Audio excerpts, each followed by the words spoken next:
Аз съм дъщеря.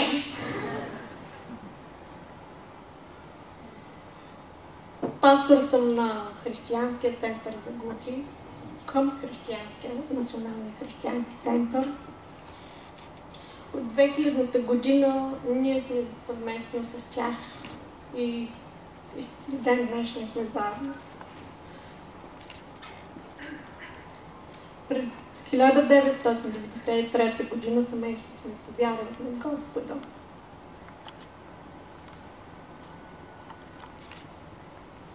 Ходихме и в другата, тогава още не беше тук правда.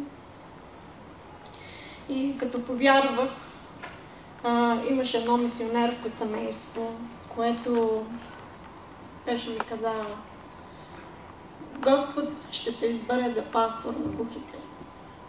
Още в началото на вярата. Той ви каза, като го чух, въобще не се поглеждах, че ще бъде такъв. Просто не сте го и помисля.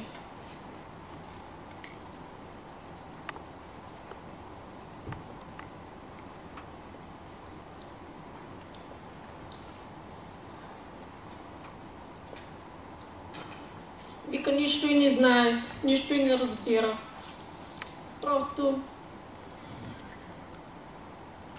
през 2003 и 2004 година заминахме за Унгария. Тогава имаше едно библейско училище за глухи.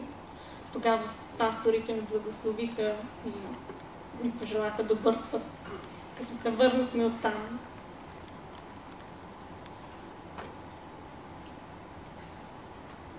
Започнахме с домашни групи, така в началото. И имахме вече първите хора, които искаха да вземат водно кръщение. Когато се помолих, и Бог ми казва: бъди готов, ще бъдеш пастор. Той вика, каквото стане. Нито не е искал нещо, нито е напълно пастор и направимо пастор, нали? Няма това.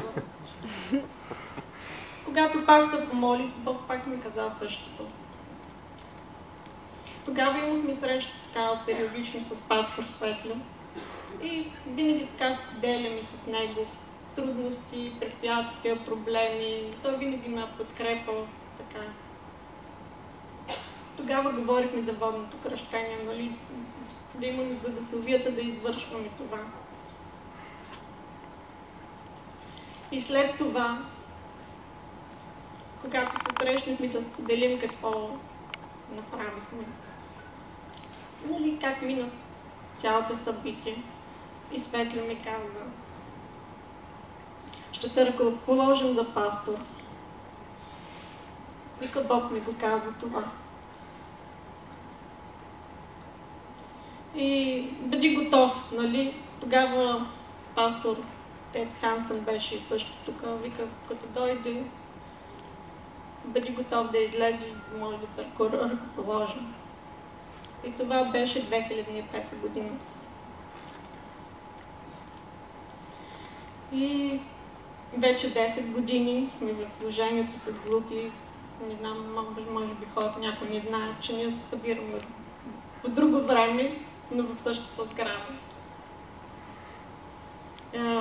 Не знам, може би много хора не знаят, че в България единствените глухи пастори сме ние. Няма други.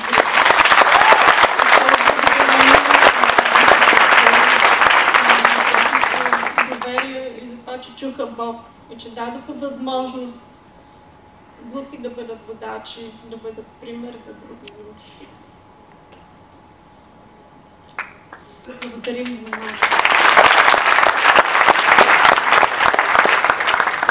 От името на моето семейство и на всички глухи искаме да ви кажем много благодарим, че приехте нас във вашия дом, във вашето сърце, че ни дадихте част от вашия дом за нашето служение и че винаги сте ни подкрепали, изслушвали, подпомагали по всякакъв начин. И Румито, и Блашко, и Никито, Анито. Много ви благодарим. И вярвам, че занапред ще бъдем винаги заедно. Бог да ви благослови, да благослови Елена.